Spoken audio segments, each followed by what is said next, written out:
আসসালামু আলাইকুম ওয়া রাহমাতুল্লাহি ওয়া বারাকাতুহু। ইন্নাল হামদালিল্লাহ নাহমাদুহু ওয়া নুসাল্লি আলা রাসূলিহিল কারীম। আম্মা বাদ। আল্লাহ পাকের নিকট লাখ কোটি শুকরিয়া যে মহান আল্লাহ তাআলা আমাদেরকে পবিত্র শুক্রবার জুমার নামাজ আদায় করার জন্য মসজিদে আসার মতো তৌফিক দান করেছেন। এই জন্য মহান আল্লাহর নিকট শুকরিয়া আদায় করি, আলহামদুলিল্লাহ। আজকে পবিত্র মুহররম মাসের চতুর্থ শুক্রবার 22 তারিখ। মুহররম মাসের আর একটা শুক্রবার আছে। জুমাবারের ফজিলত অনেক বেশি, এর মধ্যে এটা মুহররমের একটা জুমা। আর আজকের জুমার মধ্যে মুষলধারে বৃষ্টি হইতেছে, চারপাশে বৃষ্টি। যখন বৃষ্টি হয় তখন আল্লাহর রহমতগুলো বর্ষিত হইতে থাকে। যখন বৃষ্টি শুরু হয় তখন আল্লাহ রাসূল দোয়া করতেন, কারণ বৃষ্টির সময় আল্লাহ তাআলা দোয়াগুলো কবুল করে নেন। আমরা গত শুক্রবার আলোচনা করেছিলাম কিয়ামতের ফিতনা সমূহ নিয়ে। আসলে এই আলোচনাটা অনেক লম্বা। আমরা যদি সবাই মনোযোগ সহকারে শোনার চেষ্টা করি, আমরা মনে রাখতে যদি চেষ্টা করি, তাহলে আমরা অনেক জ্ঞান অর্জন করতে পারবো ইনশাআল্লাহ। আমাদের ধৈর্য ধরে একটু শুনতে হবে। এই কিয়ামত সম্পর্কে বা কিয়ামতের ফিতনা, আলামত, ফিতনা থেকে বাঁচার উপায় ইত্যাদি সম্পর্কে সংক্ষিপ্তভাবে জানতে হইলেও আমরা যদি জুমার নামাজের সময় আলোচনা করি, কমপক্ষে 2 মাস লাগবে। তাহলে এখানে অনেক জানার বিষয় আছে। আমরা যদি এই বিষয়গুলো আমরা জানার চেষ্টা করি, মনে রাখি, আমরা মনে করি যে অনেক জ্ঞান অর্জন করতে পারব। এই জন্য আমরা এগুলো মনে রাখার নিয়তে, আমল করার নিয়তে, সতর্কতাগুলো থেকে বেঁচে থাকার নিয়তে আমরা শোনার চেষ্টা করি। আল্লাহ তাআলা আমাদেরকে তৌফিক দান করুন। রাসূল করিম সাল্লাল্লাহু আলাইহি সাল্লাম বলেছেন, কিয়ামতের আগে ইলম উঠিয়ে নেওয়া হবে, ভূমিকম্প বেশি হবে, সময় সংকীর্ণ হয়ে যাবে, ফিতনা প্রকাশ পাবে, হত্যাকাণ্ড, খুন খারাপি বেড়ে যাবে, সম্পদের আধিক্য হবে। এটা সহিহ বুখারী 1036 নম্বর হাদিস। তাহলে কিয়ামতের আগে যে ফিতনাগুলো ছড়াবে, এর মধ্যে আল্লাহ রাসূল জানাই দিলেন ভূমিকম্প বেশি হবে, সময় সংকীর্ণ হয়ে যাবে, মুহূর্তেই সময় চলে যাবে, কোন দিক দিয়ে সময় যাবে আমরা টেরই পাবো না। ফিতনা, নানা রকম ফিতনা প্রকাশ পাবে, হত্যাকাণ্ড, খুন খারাপি বেড়ে যাবে। দেখেন তো এখন হত্যাকাণ্ডে খুন খারাপি বাড়ছে না কমছে? আপনারা যদি পত্র পত্রিকা খুলেন, খবর দেখতে বসেন, এমন কোনো দিন আছে যে হত্যাকাণ্ড নাই? চারদিকে বিভিন্ন জায়গায় আনাচে কানাচে হত্যাকাণ্ড, খুন খারাপি, বিভিন্ন রকম অপকর্ম চলছে। সম্পদের আধিক্য। এখন কি মানুষের সম্পদের অভাব আছে নাকি? আগে আপনারা চিন্তা করেন, এখানে আপনারা মুরব্বী যারা আছেন, আজ থেকে 20 বছর আগে, 30 বছর আগে মানুষের কেমন সম্পদ ছিল? মানুষ 3 বেলা খাইতে পারে নাই। আগে মানুষ কাজ করছে শুধু খাবারের বিনিময়ে, বিভিন্ন দোকানে কাজ করছে, বাসা বাড়িতে কাজ করছে, 3 বেলা খাবার দিলেই সে কাজ করছে। এখন আপনি 5-10 হাজার টাকা বেতন দিয়েও লোক পাওয়া যায় না। আগে 1 বেলা খাবারের জন্য ফকিররা বাড়ি বাড়ি ঘুরছে। এখন দেখেন, আগে ছনের ঘর ছিল, এখন বিল্ডিং ঘরের অভাব নাই, আর টিনের ঘর তো সবারই। এখন টিভি নাই কার ঘরে কোন তো দেখি? হয়তো যারা একটু হুজুর আছে এদের ঘরে নাই, আর নাহলে সবার ঘরের মধ্যে টিভি আছে। এখন চৌকি নাই, খাট আছে সবার, প্রত্যেকের ঘরের মধ্যে এই শোকেস, ড্রেসিং টেবিল, বিভিন্ন রকম ফার্নিচার আছে। তাহলে সম্পদের আধিক্য হয়েছে না? এখন কিন্তু সম্পদের ছড়াছড়ি, মানুষের হাতে অনেক টাকা, আর এই টাকার জন্য মানুষের মধ্যে বাহাদুরি। তারা বিভিন্ন এই টাকা দিয়ে অবৈধ কাজ করতেছে, অন্যায় কাজ করতেছে। তাহলে এই যে এগুলো হলো কিয়ামতের ফিতনা। আবু হুরায়রা রাদিয়াল্লাহু তাআলা আনহু থেকে বর্ণিত, রাসূলুল্লাহ সাল্লাল্লাহু আলাইহি সাল্লাম বলেছেন, যখন কিয়ামত সন্নিকটে হবে তখন আমল কমে যাবে, অন্তরে কৃপণতা দেখা দিবে এবং হারজ বেড়ে যাবে। সাহাবাগণ জিজ্ঞাসা করলেন, হে আল্লাহর রাসূল, হারজ কি? রাসূলুল্লাহ সাল্লাল্লাহু আলাইহি সাল্লাম বললেন, ব্যাপক হত্যাকাণ্ড। এটা সহিহ বুখারী 6037 নম্বর হাদিস। তাহলে আল্লাহ রাসূল আমাদের জানাই দিলেন, যখন কিয়ামত সন্নিকটে হবে তখন মানুষের আমল কমে যাবে। এখন কি আমল কমছে না বাড়ছে? দেখেন তো চিন্তা করিয়া। আগের যুগে সকাল হইলে বিভিন্ন বাড়ির থেকে কোরআন তিলাওয়াতের শব্দ শোনা গেছে। অন্তত মুরব্বী যারা ছিল তারা সকালে উঠেই কোরআন তিলাওয়াত করতো। এখন কোন বাড়ির থেকে কোরআন তিলাওয়াতের শব্দ শোনা যায়? আপনারা আগে কিন্তু ঠিকই শোনা গেছে, মহিলারা কোরআন তিলাওয়াত করছে, বাচ্চারা কায়দা নিয়ে মসজিদে চলে গেছে, মক্তবে চলে গেছে। এখন সকালে মানুষ ঘুম থেকে উঠে না, রাত 12টা 1টা 2টা পর্যন্ত টিভি দেখে ঘুমাইতে ঘুমাইতে 2টা 3টা 10টা পর্যন্ত ঘুমায়। আমি দেখছি আমাদের কাপড়ের দোকান ছিল, আমরা সকালে দোকান খুলছি 6টার সময় 7টার সময়, বেচা কিনা শুরু হয়ে গেছে। এখন নকলা বাজারে গেলে 11টার আগে দোকানই খুলে না। দেখেন যায় 11টা বাজলে দোকানপাট খোলা শুরু হয়।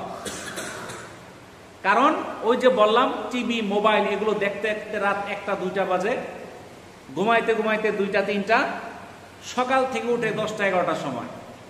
আমল শেষ হয়ে গেছে, আমল কমে গেছে। তো এরকম ভাবে মানুষের অন্তরে কৃপণতা ঢেলে দেওয়া হয়েছে। এখন দেখেন, আমাদের অনেক সম্পদ, আগের চেয়ে অনেক সম্পদ কিন্তু আছে, কিন্তু এখন মানুষ কৃপণ হয়ে গেছে। আগের যুগে দেখছেন যারা সম্পদশালী তারা মসজিদের জন্য জায়গা দিছে, মাদ্রাসার জন্য জায়গা দিছে, 2-1 কাঠা না 1-2 একর কইরা, স্কুলের জন্য জায়গা দিছে, মাদ্রাসার জন্য, কলেজের জন্য বড় বড় জায়গা দিয়ে দিছে, দান করে দিছে। আপনি নকলাতেই দেখেন, আপনাদের এলাকাতে দেখেন, বিভিন্ন জায়গায় দেখেন, অনেক বড় বড় জায়গা ধনী ধনী ব্যক্তি যারা ছিল তারা দান করছে। কিন্তু এখন কি তাদের মতো ধনী লোক নাই? এখন তাদের মতো ধনী আছে, তাদের চেয়েও ধনী আছে, কিন্তু তাদের অন্তরের মধ্যে কৃপণতা ঢেলে দেওয়া হয়েছে। তারা ওইভাবে দান করে না। অনেক সম্পদের মালিক, কিন্তু সে দান করে না, এমনকি হজ করতেও চায় না। এখন এমন এক জমানা শুরু হয়ে গেছে, হজ ফরজ হয়ে রয়েছে, সে উমরা করে আসে, হজ করে না। তো কি জন্য এটা? যখন কিয়ামত ঘনায় আসবে তখন মানুষের অন্তরের মধ্যে কৃপণতা ঢেলে দেওয়া হবে। আর আল্লাহ রাসূল বললেন, যখন কিয়ামত ঘনায় আসবে তখন হারজ বেড়ে যাবে। সাহাবারা জিজ্ঞাসা করলেন, হারজ কি? রাসূলুল্লাহ সাল্লাল্লাহু আলাইহি সাল্লাম বললেন, ব্যাপক হত্যাকাণ্ড। দেখেন তো আজকের হত্যাকাণ্ড কিভাবে চলছে। ছোট্ট খাট্ট বিষয়ে মানুষ মানুষকে মেরে ফেলতেছে। ছোট্ট বিষয়ে এই সপ্তাহে দেখলাম এক দেবর তার ভাবিকে, তার 2 ভাতিজিকে মেরে ফেলছে, ছোট্ট একটা ঘটনায়। চাঁদার জন্য মানুষ মেরে ফেলতেছে, ছিনতাই করতে যায় মানুষ মেরে ফেলতেছে, নিজের ক্ষমতা টিকায় রাখার জন্য মানুষ মেরে ফেলতেছে। এই মৃত্যু কিন্তু কমতেছে না, বাড়তেই আছে, বাড়তেই আছে। সরকার চেষ্টা করতেছে, কিন্তু কোনো সরকারই পারতেছে না। যেই সরকারই আসতেছে ওই সরকারের আমলেই হত্যাকাণ্ড চলতেছে।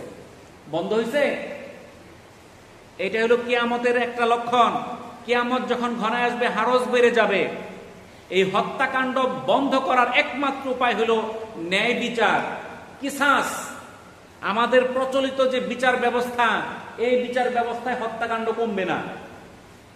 আপনারা দেখেন, একটা হত্যাকাণ্ড হইলে জানা মানুষ জানে এই লোকটাকে মেরেছে, কিন্তু ওই লোক 2 দিন পরে জামিনে বের হয়ে আসে। বিচার হইতে বছর পর বছর, 10 বছর 20 বছর ঘুরতে হয়, বিচার হয় না, রায় হয় না। যার জন্য মানুষ আজকে হত্যাকাণ্ড করতেছে, হত্যাকাণ্ড বাড়তেছে, জানে তার কিছুই হবে না। হত্যাকাণ্ড যারা করতেছে তারা প্রভাবশালী, হয়তো তারা রাজনৈতিক নেতৃত্বের অধিকারী, নয়তো টাকা সম্পদের অধিকারী, অথবা তাদের কোনো বিশেষ ক্ষমতা আছে, যার জন্য মানুষ মানুষকে ভয় পায় না, মানুষকে মেরে ফেলতেছে। তাদের বিচারও হচ্ছে না, বিচার খুবই কম পাওয়া যাচ্ছে। বিচার হলেও 5 বছর 10 বছর ঘুরতে ঘুরতে মানুষ ভুলে যেতেছে, মানুষ ভুলে গেছে মানুষ মারলে মানুষের বিচার হয়, এটাই ভুলে যেতেছে। কিছু কিছু হত্যাকাণ্ড ঘটতেছে প্রকাশ্য, যেগুলো আমরা ভিডিওতে দেখতেছি, সরাসরি দেখতেছি, এদের বিচার রায় হয়তো বছরকে বছর যায়, সাক্ষী লাগে, অনেক কিছু লাগে, এরপরও বিচার হয় না, প্রকৃত আসামি ধরা হয় না, সঠিক বিচার করা হয় না, যার জন্য হত্যাকাণ্ড দিনকে দিন বেড়ে যাচ্ছে। এটা নিয়ন্ত্রণ করতে পারবে না যদি না সঠিক বিচার করে। আব্দুল্লাহ বিন মাসউদ রাদিয়াল্লাহু তাআলা আনহু থেকে বর্ণিত, রাসূল সাল্লাল্লাহু আলাইহি সাল্লাম ইরশাদ করেন, কোন মুসলিমকে গালি দেওয়া ফাসিকি আর হত্যা করা হচ্ছে কুফরি।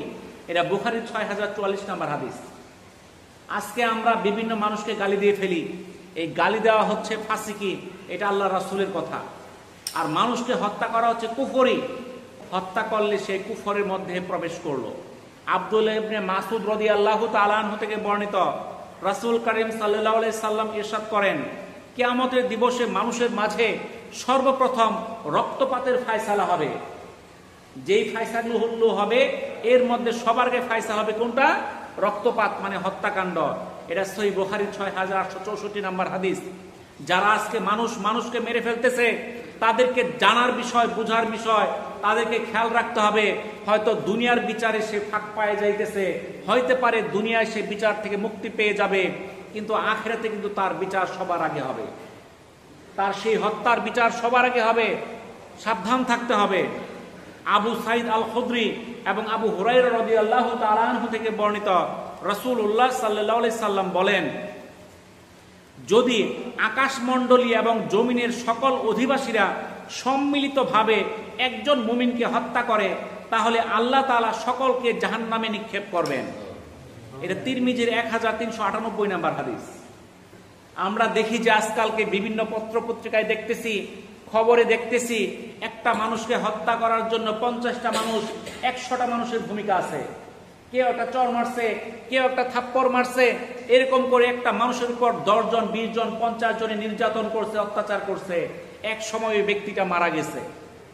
এই মৃত্যুর কারণে যদি 100 কেন 1000 কেন দুনিয়ার সমস্ত লোক যদি ওইখানে জড়িত থাকে, ওই একটা মৃত্যুর জন্য এই সমস্ত লোকের জাহান্নামে যাওয়ার জন্য যথেষ্ট। আমরা আজকে ভয় পাচ্ছি না, ছোট্ট খাট্ট বিষয়ের জন্য মানুষকে মেরে ফেলছি, কিন্তু এই বিষয়গুলো চিন্তা করতেছে না। এই হত্যাকাণ্ড তাকে জাহান্নামে পৌঁছানোর জন্য যথেষ্ট। আমাদেরকে সাবধান হইতে হবে। তো কিয়ামতের যে ফিতনাগুলো আমরা গত সপ্তাহে আলোচনা করেছিলাম, আমরা যারা শুনেছি, আমরা সেই আলোচনাগুলোর আলোকে আমরা ধারাবাহিকভাবে ইনশাআল্লাহ আলোচনা করে যাব। আমরা প্রত্যেকটা আলোচনার জন্য মনোযোগ সহকারে শুনি। কিয়ামতের একটা ফিতনা হলো ক্ষমতা নিয়ে দ্বন্দ্বের শুরু হবে। ক্ষমতা নিয়ে দ্বন্দ্ব কি আমাদের ওখানে শুরু হয়েছে কিনা বলেন তো দেখি? মেম্বার, চেয়ারম্যান, এমপি, রাষ্ট্রপ্রধান, যেখানেই যান, শুধু এগুলো না, আপনি স্কুল, কলেজ, মসজিদ, মাদ্রাসায় সভাপতি হইতে চান, মসজিদের মধ্যেও সভাপতি হইতে গেলে অনেক জায়গায় গন্ডগোল শুরু হয়ে যেতেছে, মসজিদের মধ্যে দলাদলি শুরু হইতেছে, মসজিদ ভাঙ্গা দুটো করে ফেলতেছে, হইতেছে না? এটাই হলো কিয়ামতের একটা ফিতনা, ক্ষমতা নিয়ে দ্বন্দ্বের ফিতনা। হুযায়ফা রাদিয়াল্লাহু তাআলা আনহু থেকে বর্ণিত, তিনি বলেন, একদা আমরা রাসূলুল্লাহ সাল্লাল্লাহু আলাইহি সাল্লাম এর কাছে ছিলাম। তখন তিনি বললেন, কয়জন মানুষ ইসলামের নাম নেয় তা আমাকে জানাও। তখন আমরা তাকে 1500 মুসলিমের কথা জানালাম। অতঃপর আমরা বললাম, হে আল্লাহর রাসূল, 1500 জন থাকা সত্ত্বেও আমরা কি ধ্বংস হওয়ার আশঙ্কায় আছি? তিনি বললেন, তোমরা জানো না, হতে পারে ক্ষমতা নিয়ে দ্বন্দ্বের কারণে বিপদের সম্মুখীন হতে পারো। হুযায়ফা রাদিয়াল্লাহু তাআলা আনহু বলেন, পরে তা ক্ষমতা নিয়ে মুসলিমদের পারস্পরিক দ্বন্দ্বের সময় আমরা এমন বিপদের সম্মুখীন হয়েছি যে আমাদের অনেকে তখন গোপনে নামাজ আদায় করত। এটা সহিহ মুসলিমের 394 নম্বর হাদিস। তাহলে এই হাদিসটা হুযায়ফা রাদিয়াল্লাহু তাআলা আনহু বর্ণনা করছেন। ওই সময় আল্লাহ রসুল সাহাবীদেরকে জিজ্ঞাসা করছিলেন যে এখন বর্তমানে মুসলমানদের সংখ্যা কত? তখন সাহাবীরা বলেন 1500 জনের মতো। তখন সাহাবীরা বলল, আমরা 1500 জন থাকা সত্ত্বেও কি ফিতনার মধ্যে আমরা ছড়াই পড়বো, ফিতনার মধ্যে পড়ে যাব? আল্লাহ রাসূল বললেন, হ্যাঁ, তোমরা এই সময় ফিতনার মধ্যে, ধ্বংসের মধ্যে তোমরা পতিত হইতে পারো। কেন? তোমাদের ক্ষমতা নিয়ে দ্বন্দ্বের কারণে। যখন আল্লাহ রাসূল এই দুনিয়া থেকে চলে গেলেন, কিন্তু হুযায়ফা রাদিয়াল্লাহু তাআলা আনহু তখনও জীবিত আছেন।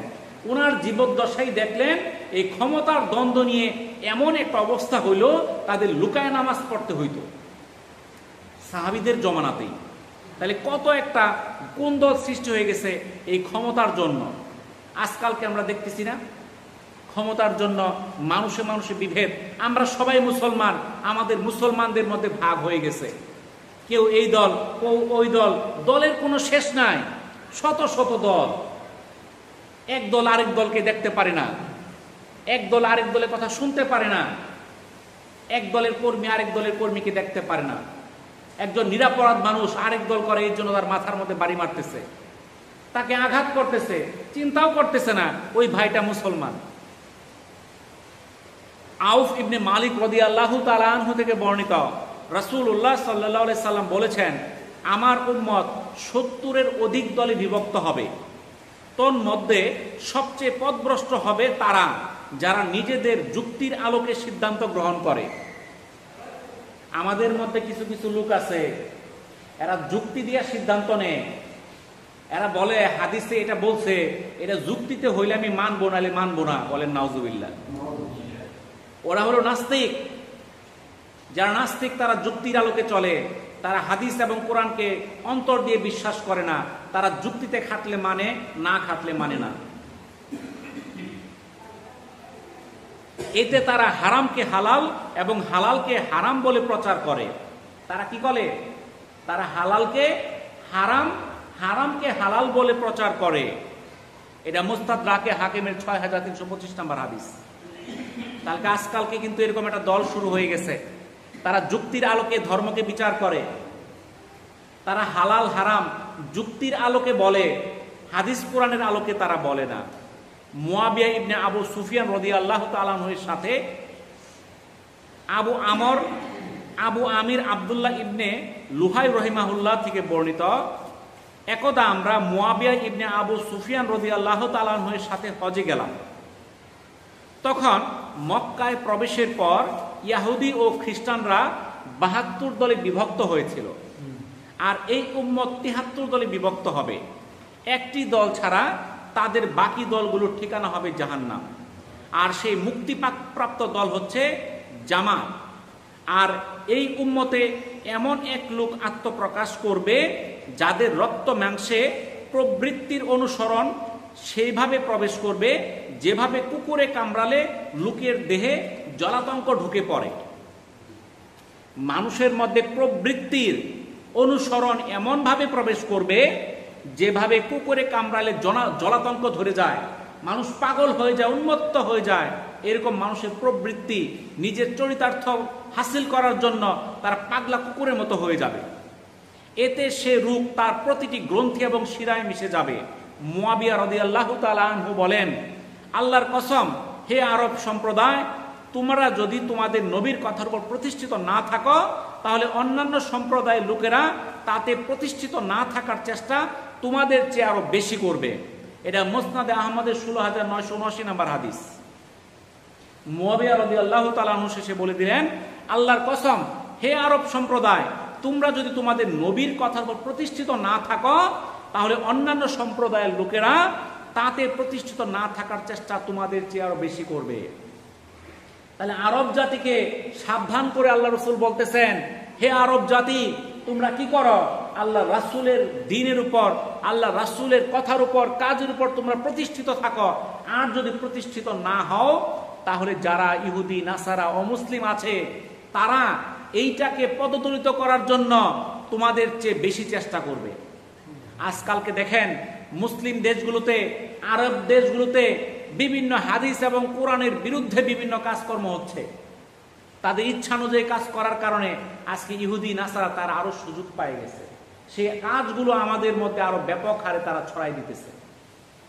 সেই আরবের লোকেরা যদি সেই অনইসলামিক কাজগুলো যদি বন্ধ রাখতো, যদি সেখানে করতে না পারতো তাহলে অমুসলিমরা সেই কাজগুলো আমাদের মাঝে ব্যাপকভাবে ছড়াইতে পারত না। কিয়ামতের আগে আরেকটা ফিতনা কি? দুনিয়ার প্রতি ভালোবাসা এবং মৃত্যুকে ভুলে যাওয়া।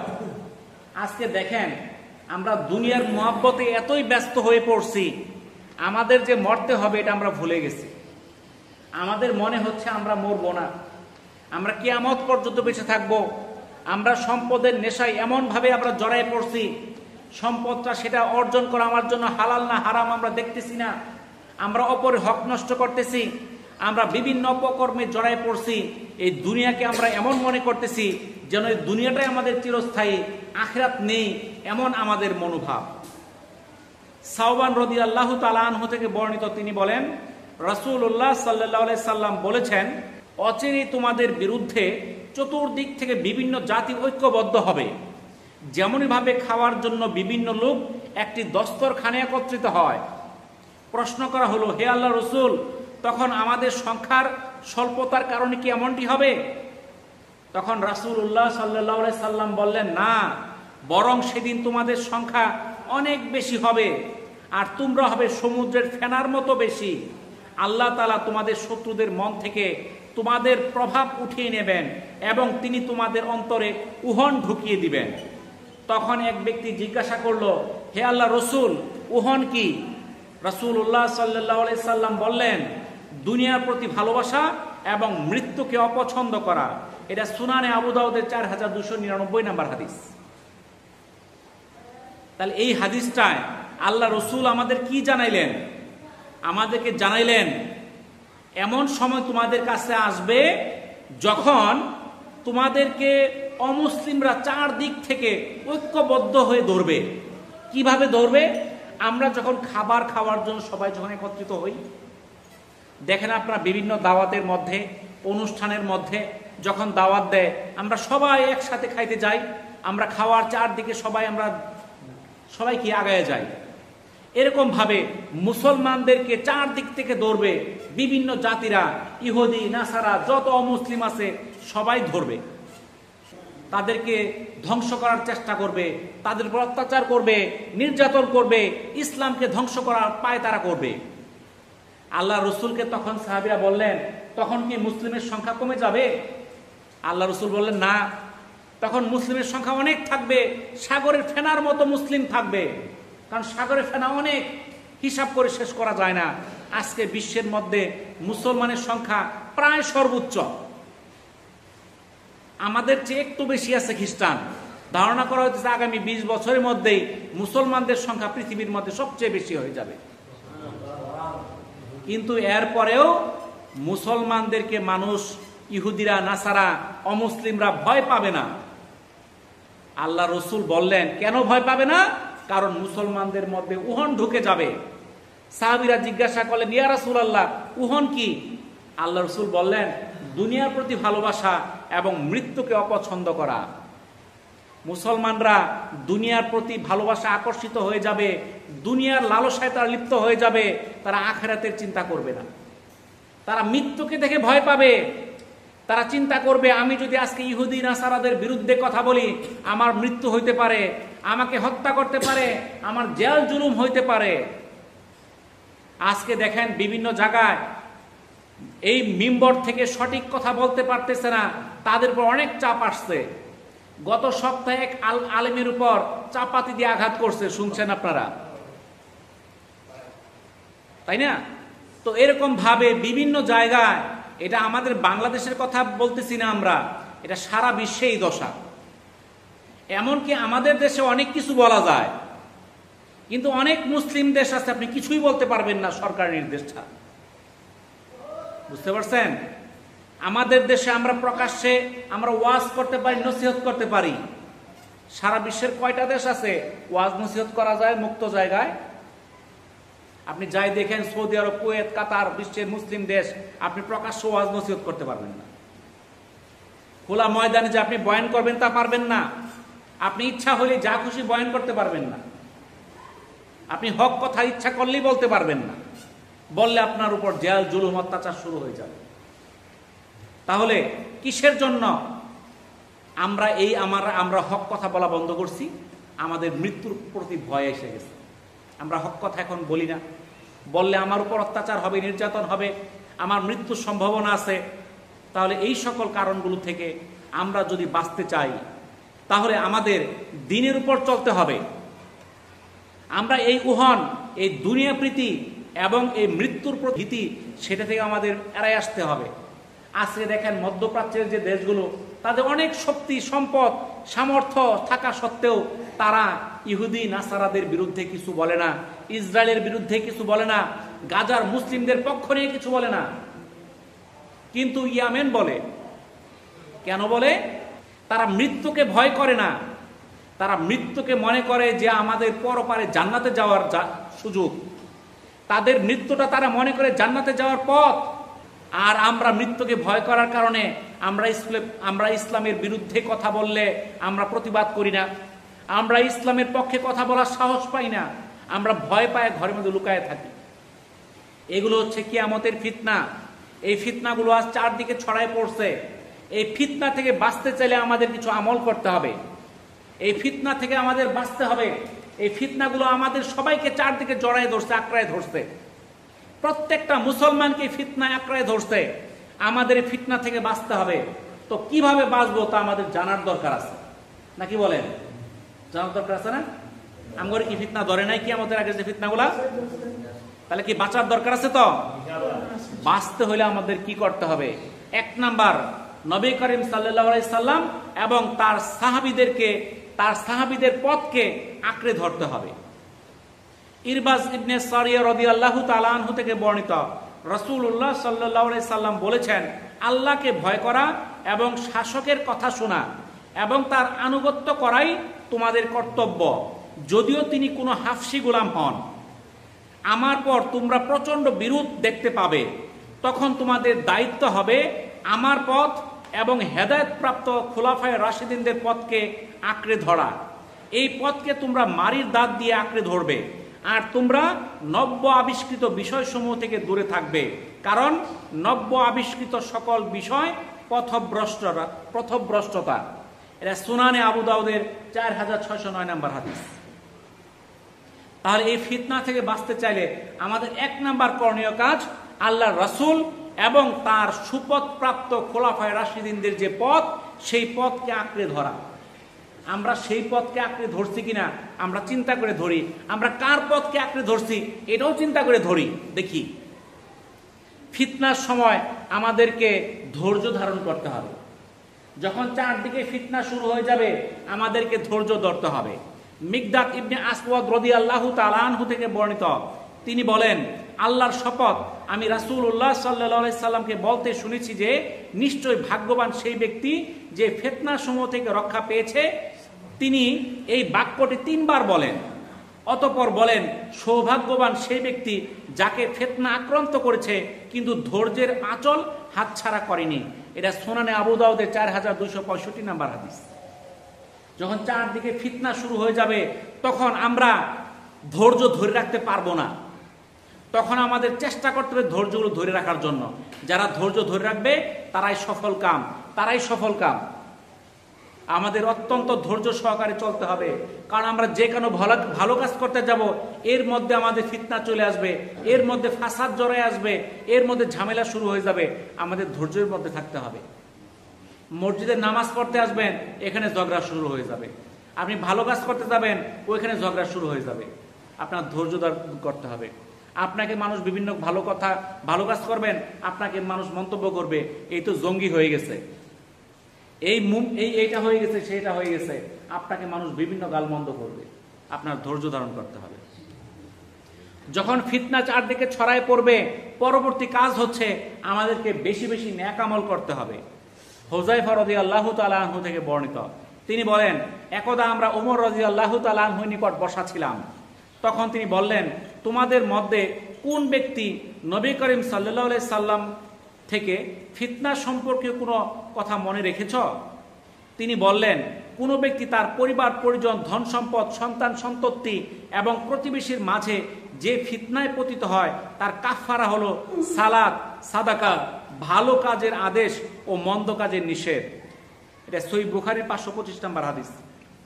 কোনো ব্যক্তি তার পরিবার পরিজন, ধন সম্পদ, সন্তান সন্ততি এবং প্রতিবেশীর মাঝে যে ফিতনায় পতিত হয় তার কাফফারা হলো সালাত, সাদকা, ভালো কাজের আদেশ আর মন্দ কাজের নিষেধ। অর্থাৎ আমরা যখন বিভিন্ন ফিতনায় ছড়ায় পারবো, ফিতনার মধ্যে জড়ায় পড়ব, তখন আমাদের তার কাফফারা দিতে হবে। কাফফারাগুলো কি? নামাজ আদায় করা, সালাত আদায় করা, সাদাকা প্রদান করা, ভালো কাজের আদেশ দেওয়া, মন্দ কাজের নিষেধ করা। আমাদের ভুলভ্রান্তি হইতেই থাকবে, এই জন্য আমাদের ভালো কাজ বন্ধ করা যাবে না। আমাদের সালাত আদায় করতে হবে, দান করতে হবে। আমরা দান করার চেষ্টা করি আমাদের সামর্থ্য অনুযায়ী। দান একটা বিরাট গুণ এবং বড় বড় বিপদ থেকে আল্লাহ হেফাজত করে দানের মাধ্যমে। আমরা দান করার চেষ্টা করি সামর্থ্য অনুযায়ী। আমাদের যেটুকু সামর্থ্য আছে আমরা সেইভাবেই দান করব। আমার এমন না দিন 500, 1000, 10,000 টাকা দান করতে হবে। আপনার সামর্থ্যে যা কুলায়, আপনার সামর্থ্যে কুলায় 5 টাকা দান করার 5 টাকাই দান করবেন। আপনার সামর্থ্য কুলায় 2 টাকা দান করার 2 টাকাই দান করেন। কিন্তু দান করে যেতে হবে। এগুলো আমাদের ফিতনাগুলোর কাফারা শুরু। ভালো কাজের আদেশ করতে হবে। আজকাল ভালো কাজের আদেশ করার লোক খুব কম পাওয়া যায়, মন্দ কাজের আদেশ করার লোক ভালো পাওয়া যায়। মানুষ আজকে গান শুনতে যাবে, ডাক দেয় চল গান শুনে আই গা, অমুক যায় খেলা হইতেছে, যা দেখে আই গা। আপনি রাস্তায় বললে কিন্তু ডাক দেয়, যা খেলা দেখে আসি গা, বলে না? কিন্তু যখন মুসল্লিরা মসজিদে যায়, ওই মুসল্লি বলে না যাও মসজিদে যায় নামাজ পড়ে আসি গা, বলে? তাহলে দেখেন সৎ কাজের আদেশ নাই, উঠে গেছে। আমরা নামাজ পড়ি, কিন্তু নামাজে আসার সময় আমার ভাইকে আমি বলি না যে চলো ভাই নামাজ পড়ে আসি, এটা বলি না। কিন্তু খেলা দেখতে যাওয়ার সময় ঠিকই বলি চলো ভাই খেলা দেখে আসি গা। বুঝতে পারছেন? তাহলে আমাদেরকে সৎ কাজের আদেশ করতে হবে এবং মন্দ কাজ থেকে বিরত থাকতে হবে। আমাদেরকে সৎ কাজের আদেশ দেওয়া, অসৎ কাজের নিষেধ করা, এগুলো আমাদের ওই যে ফিতনার যে কাফারা, এই ফিতনাগুলোর মধ্যে যে আমরা ক্ষতির মধ্যে জড়াই পড়তেছি, সেই ক্ষতির কাফারা বা বদলা হলো এই ভালো কাজের আদেশ দেওয়া, মন্দ কাজ থেকে মানুষকে বিরত রাখার দাওয়াত দেওয়া। নবী করিম সাল্লাল্লাহু আলাইহি সাল্লামের স্ত্রী উম্মে সালামা রাদিয়াল্লাহু তাআলা আনহা থেকে বর্ণিত, তিনি বলেন, এক রাতে রাসূলুল্লাহ সাল্লাল্লাহু আলাইহি ওয়াসাল্লাম ভীত ও চিন্তিত অবস্থায় জাগৃত হয়ে বলতে লাগলেন, সুবহানাল্লাহ, আল্লাহ তাআলার ভান্ডার থেকে কত যে নিয়ামত অবতীর্ণ করছেন এবং এই রাতে কত যে ফিতনা নাজিল করেছেন। হুজরাবাসীদের জাগিয়ে দিতে কে আছে? এই কথা বলে তিনি স্ত্রীদেরকে বুঝিয়েছেন যেন তারা জেগে উঠে নামাজ পড়ে, কেননা দুনিয়ার অনেক পোশাক পরিধানকারিণী পরকালে বস্ত্রহীনা থাকবে। এটা সহিহ বুখারী 1126 নম্বর হাদিস। আমরা যখন রাত্রিবেলা ঘুমায় যাই, আমরা তো নিশ্চিন্তে ঘুমায় গেলাম, রাত্রিবেলা কি হইতেছে আমরা কিছুই জানি না। আল্লাহ রাসূল হঠাৎ করে রাত্রিবেলায় ভীত এবং চিন্তিত অবস্থায় জাগৃত হয়ে বলতে থাকলেন, হে লোকেরা, তোমরা কি করো? জেগে উঠো। তোমরা জানো না আল্লাহ তাআলার ভান্ডার থেকে কত নিয়ামত বর্ষণ করতেছে, আবার কত ফিতনাও নাজিল করতেছে। তিনি হুজরাবাসীদেরকে জেগে উঠতে বললেন তোমরা জেগে উঠো, তোমরা নামাজ আদায় করো। কারণ দুনিয়াতে যারা অনেক পোশাক পরিধান করতেছে, অনেক অর্থ সম্পদের মালিক, তারাও আখিরাতে পোশাকহীন থাকবে, বস্ত্রহীনা থাকবে। তাহলে আজকে আমরা যারা মনে করতেছি এই রাত্রিবেলা আমরা ঘুমাবো, শুধু রাত্রিটা ঘুমের জন্য না, এই রাত্রিবেলা আল্লাহ তাআলা আমাদের জন্য অফুরন্ত নিয়ামত বর্ষণ করেন, আবার ফিতনাও রাখেন। এখন যারা নিয়ামতের খুঁজে তারা নিয়ামত পাবে, আর যারা নিয়ামত খুঁজবে না তাদের জন্য কি বরাদ্দ? ফিতনা। উম্মে মালিক বাহজিয়া রাদিয়াল্লাহু তাআলা আনহা থেকে বর্ণিত, তিনি বলেন, একদা রাসূলুল্লাহ সাল্লাল্লাহু আলাইহি সাল্লাম বিশেষভাবে ফিতনা সমূহের আলোচনা করেন। তখন আমি বললাম, হে আল্লাহর রাসূল, সেই সময় কোন ব্যক্তি সবচেয়ে উত্তম হবে? তিনি বলেন, যে ব্যক্তি তার অধিক সন্তান প্রসবকারিণী স্ত্রীর হক আদায় করবে এবং আপন প্রভুর ইবাদত করবে, আর ওই ব্যক্তি যে ঘোড়ার লাগাম ধরে থাকবে, ফলে সে শত্রুদেরকে ভয় দেখাবে এবং শত্রুরাও তাকে ভয় দেখাবে। তিরমিজির 2177 নম্বর হাদিস। তাহলে যখন কিয়ামতের ফিতনাগুলো শুরু হয়ে যাবে, তখন আমরা কি করব? কে ব্যক্তি উত্তম হবে? যখন কিয়ামতের ফিতনাগুলো দেখা দিবে, যখন কিয়ামতের ফিতনা ছড়ায় পড়বে, তখন কোন ব্যক্তি উত্তম হবে? এই প্রশ্ন সাহাবীরা করলো আল্লাহ রাসূলকে। আল্লাহ রসুল বললেন ওই ব্যক্তি উত্তম হবে যে তার অধিক সন্তান প্রসবকারিণী স্ত্রীর হক আদায় করবে। অধিক সন্তান, আজকালকে আমরা মনে করি যে সন্তান বেশি হলে সমস্যা, কি করে খাওয়াবো, এরা কি করে চলবে। যখন এই বাংলাদেশে মানুষ ছিল বর্তমানের চেয়ে অর্ধেক এরকম, তখন 3 বেলা পেট ভরে খাইতে পারে নাই, লঙ্গর খানাও ছিল। এখন মানুষ তার ডাবলের চেয়েও বেশি, খাবারের অভাব আছে। যার যত বেশি সন্তান হবে তার তত নিয়ামত, তার তত ফজিলত। একটা সন্তান ভালো হবে না আরেকটা হবে, একটা যদি মন্দ হয়ে যায় একটা তো ভালো হবে, সবটি তো আর বদ হইব না, নাকি কন?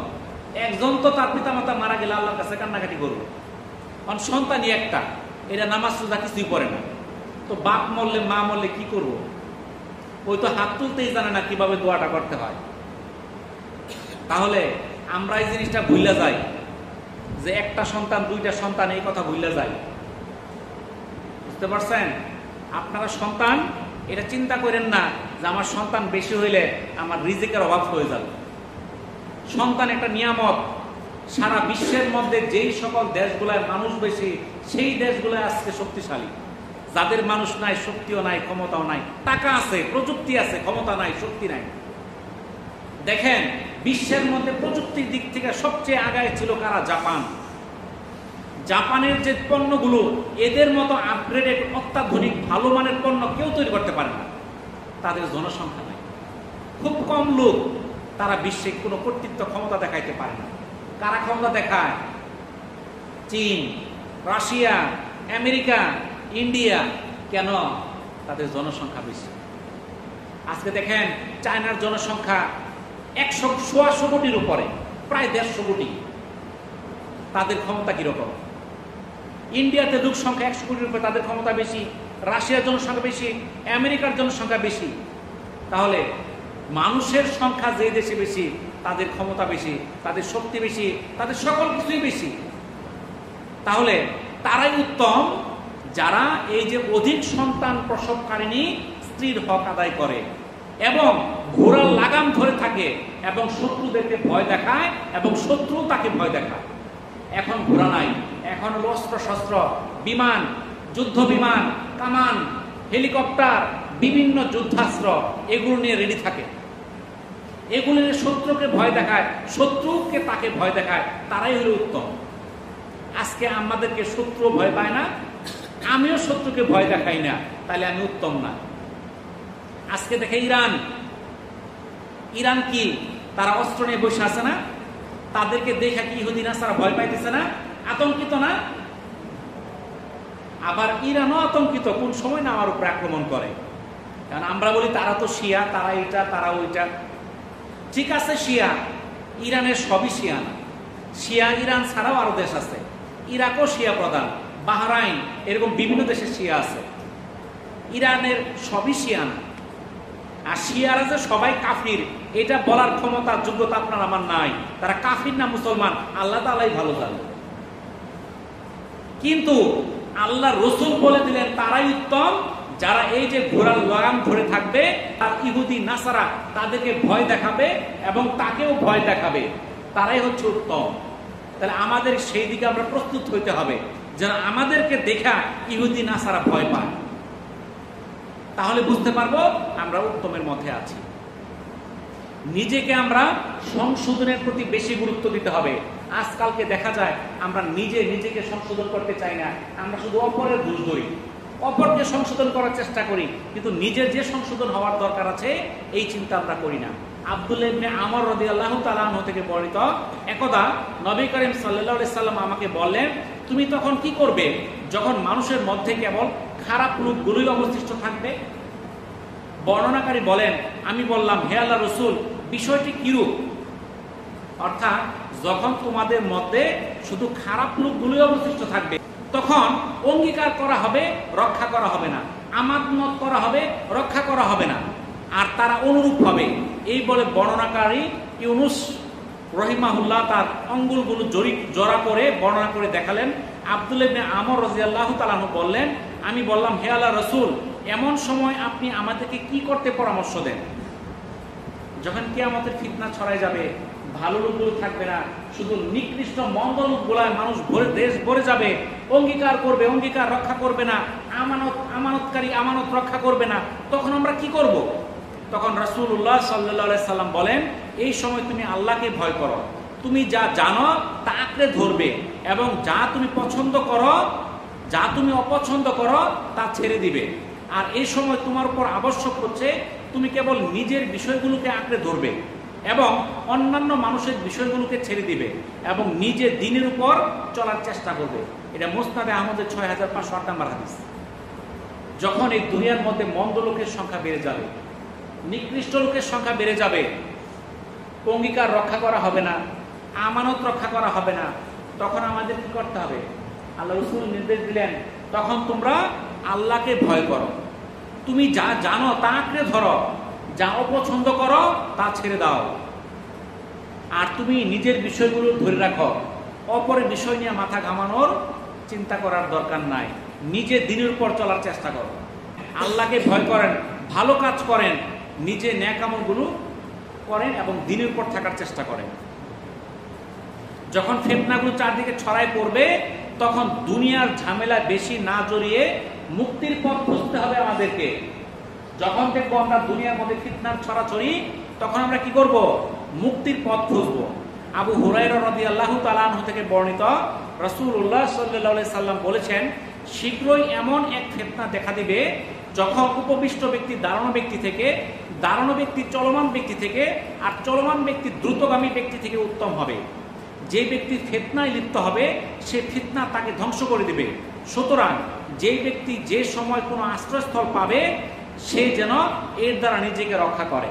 এটা সহিহ বুখারীর 3601 নম্বর হাদিস। অর্থাৎ যখন এই চারদিকে ফিতনাগুলো ছড়ায় পড়বে, এমন ফিতনা, তখন মানুষ উপবিষ্ট ব্যক্তি দাঁড়ানো ব্যক্তি থেকে, দাঁড়ানো ব্যক্তি চলমান ব্যক্তি থেকে, চলমান ব্যক্তি দ্রুতগামী ব্যক্তি থেকে উত্তম হবে। অর্থাৎ যে জিম্মারে বসে আছে এই ভালো, এই কাটতে ভালো, যে দাঁড়াই রয়েছে তার চেয়ে ভালো, যে দাঁড়াইছে সে কাটছে ভালো, যে দৌড়াইতেছে ওর চেয়ে ভালো, সে দৌড়াইতেছে সে কাটছে ভালো, যে দ্রুত দৌড়াইতেছে তার চেয়ে ভালো। তাহলে এখানে এই সময় কাজ হলো চুপ করে বসে থাকা, এত দৌড়াদৌড়ি ফালাফালি লাফালাফি কোনো দরকার নাই। কারণ এই সময় আমাদের চারদিকে যে ফিতনা, আমি ভালো করতে যাব, ফিতনা আমাকে ধ্বংস করে ফেলবে। এই সময় যদি কোনো আশ্রয়স্থল থাকে, আমরা সেই আশ্রয়স্থলে গিয়ে আমরা আশ্রয় নেওয়ার চেষ্টা করব। এই সময় আমরা দিন বাঁচানোর প্রয়োজনে আমাদের পলায়ন করতে হবে। আবু সাঈদ খুদরী রাদিয়াল্লাহু তাআলা আনহু থেকে বর্ণিত, তিনি বলেন, রাসূলুল্লাহ সাল্লাল্লাহু আলাইহি সাল্লাম বলেছেন, এমন এক সময় আসবে যখন মুসলিমদের সর্বোত্তম সম্পদ হবে বকরি, যা নিয়ে সে পর্বত শৃঙ্গে বা বৃষ্টিপাতের স্থান সমূহে চলে যাবে। ফিতনা থেকে বাঁচার জন্য সে তার দিন নিয়ে পলায়ন করবে। এটা সহিহ বুখারীর 19 নম্বর হাদিস। তাহলে দিন বাঁচানোর জন্য সে প্রয়োজনে পলায়ন করবে, সে বকরি নিয়ে, ছাগল নিয়ে সে পাহাড়ে জঙ্গলে চলে যাবে, সেখানে চাষবাস করে ওখানেই খাবে, সে জনসমাগম থেকে চলে যাবে। কারণ এখন এমন এক সময়, আমরা এই জমানায় চলতে যাই, আমরা ফিতনা থেকে বাঁচার উপায় নাই, এমন সময় আমাদের সামনে চলে আসতেছে। এই ফিতনার সময় আমাদের কষ্ট সহ্য করতে হবে। আনাস রাদিয়াল্লাহু তাআলা আনহু থেকে বর্ণিত, তিনি বলেন, রাসূলুল্লাহ সাল্লাল্লাহু আলাইহি সাল্লাম বলেছেন, মানুষদের উপর এমন একটি সময় আসবে যখন দিনের উপর ধৈর্য ধারণ করা জ্বলন্ত কয়লা মুষ্টিবদ্ধ করে রাখার চেয়েও কঠিন হবে। এটা তিরমিজির 2260 নম্বর হাদিস। তাহলে এমন একটা সময় আমাদের মাঝে চলে আসতেছে, যেই সময় দিনের উপর ধৈর্য ধারণ করা হাতের মধ্যে জ্বলন্ত অঙ্গার রাখার চেয়েও কঠিন হবে। বুঝতে পারছেন? আপনার হাতে যদি জ্বলন্ত কয়লা দিয়ে দেওয়া হয়, অঙ্গার দিয়ে দেওয়া, রাখতে পারবেন? যেভাবে হাতের মধ্যে রাখা যাবে না, এরকম ভাবে দিনকেও ধরে রাখা কঠিন হয়ে যাবে। এই ফিতনার সময় অসৎ শাসক থেকে আমাদের সাবধান হতে হবে। কারণ এখন যারা শাসক হবে, এই শাসকগুলা সৎ হবে না, এরা অসৎ হবে, এদের থেকে আমাদের সাবধান হতে হবে। কাব বিন উজরা রাদিয়াল্লাহু তাআলা আনহু থেকে বর্ণিত, রাসূলুল্লাহ সাল্লাল্লাহু আলাইহি সাল্লাম বলেন, শোনো, তোমরা কি শুনছো না, আমার পরে তোমাদের উপর কিছু অসৎ শাসক চেপে বসবে, যে তোমাদের সাথে সম্পর্ক রাখবে, তাদের মিথ্যাচারে সত্যের প্রলেপ দিবে এবং তাদের অন্যায় অত্যাচারে সমর্থন যোগাবে। সে আমার উম্মত নয়, আর আমার সাথে তার কোনো সম্পর্ক নেই। আর যে তাদের সাথে সম্পর্ক রাখবে না, তাদের অন্যায় অত্যাচারে সমর্থন যোগাবে না এবং তাদের মিথ্যাচারে সত্যের প্রলেপ দিবে না, সে আমার উম্মত, তার সাথে আমার সম্পর্ক রয়েছে এবং কিয়ামতের দিন হাউজে কাউসারে তার সাথে আমার সাক্ষাৎ হবে। এটা সুনানে নাসাইর 4208 নম্বর হাদিস। আমরা হাদিসটা একটু ভালো করে মনোযোগ সহকারে আমরা খেয়াল রাখার চেষ্টা করি। আল্লাহ রাসূল বলতেছে, তোমরা শুনো, আমার পরে তোমাদের মাঝে অসৎ শাসক চেপে বসবে।